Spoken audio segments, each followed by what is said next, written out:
अस्सलाम वालेकुम। गेट पर कदम रखते ही मेरी सारी परेशानियां, फिक्रें, टेंशन एकदम दूर हो चुकी थी। अगर कोई मुझसे पूछे कि दुनिया में जन्नत कहाँ है तो मैं अपनी अम्मी के घर का नाम लूंगी। अम्मी के घर जाने की सबसे बड़ी वजह ये लाडो रानी है। जैसे ही मैं घर में एंटर हुई, ये सामने लेटी हुई थी। एनीवेज, दोपहर के खाने में अम्मी ने पुलाव बनाया हुआ था और शाम को हम सारी बहनों का मूड हो गया, चलो आओ आज बाहर चलते हैं। ऐसा तो हो ही नहीं सकता कि मैं बाहर जाऊँ और रेडी ना हूँ। जल्दी से मैंने मेकअप बॉक्स ओपन किया, सिंपल सा रेडी हुई और यहाँ देखें ड्रेसिंग की हालत क्या हो रही है। मेरी सारी बहनें तैयार हो रही है, मैं और हुसैन सबसे पहले रेडी होकर खड़े हो गए। रेडी होने के बाद मैंने जूता पहना जो मुझे थोड़ा सा बड़ा था क्योंकि ये अम्मी का था, और उसके बाद मैंने अपने प्यारे से हुसैन की उंगली पकड़ी और चल पड़ी बाहर की तरफ। घर में कोई भी नहीं होगा तो हम सोच रहे थे इस लाडो रानी को भी लेते जाएं, जो आराम से बैठी हमें देख रही थी कि ये लोग कहाँ जा रहे हैं मुझे अकेला छोड़कर। मगर मैडम ने ना टोकरी में बैठने से इनकार कर दिया, इसलिए इसे हमने गोद में ही ले लिया। काफी टाइम बाद रिक्शा में बैठ के बहुत ज्यादा अच्छी वाइब्स आ रही थी। कॉलेज और यूनिवर्सिटी जाने के लिए तो रिक्शा यूज करती थी, मगर काफी टाइम हो चुका है, शादी के बाद तो यूज ही नहीं किया।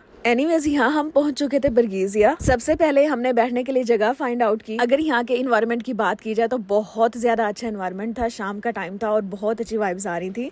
सबसे पहले हमने मेन्यू पकड़ा और जल्दी से ऑर्डर दिया क्योंकि ऑर्डर आने में भी टाइम लगता है। और यकीन करें हमने 3 या 4 बजे ही खाना खाया होगा और यहाँ आके हमें दोबारा भूख लग गई थी। एनीवेज, हम यहाँ बैठे बातें कर रहे थे, अपने ऑर्डर का इंतजार कर रहे थे। सारी डिस्कशन जो जितने महीनों सालों से रुकी हुई थी हमने यहाँ सारी कर दी थी, मगर अभी तक ऑर्डर नहीं आया था। इतनी कोई बातें जमा हुई थी हम सारी बहनों की, हमने कर करके खत्म कर दी, मगर अभी तक ऑर्डर नहीं आया हुआ था। अगर इनकी मैं सर्विस की बात करूँ तो थोड़ी सी स्लो है, बाकी अगर टेस्ट की बात करूँ तो वेल एंड गुड है। अल्लाह अल्लाह करके हमारा यहाँ ऑर्डर आ चुका था। चले जी, पिज्जा एंजॉय करते हैं। Thank you, Allah Hafiz.